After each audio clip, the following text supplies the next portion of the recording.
This is part 2 of trying to join the wires together to see if the truck will start. We attached a wire to the single wire, and then the three red wires, we went ahead and attached a wire with a wire nut. So it recommends that that's soldered together, so when we get to a garage where we have the equipment, we're going to solder those two things together.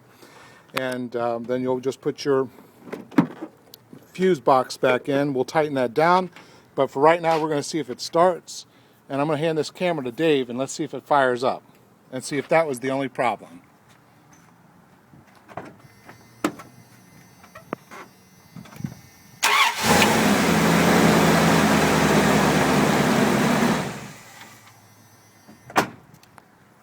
So if you want to save yourself hundreds of dollars, check that wire.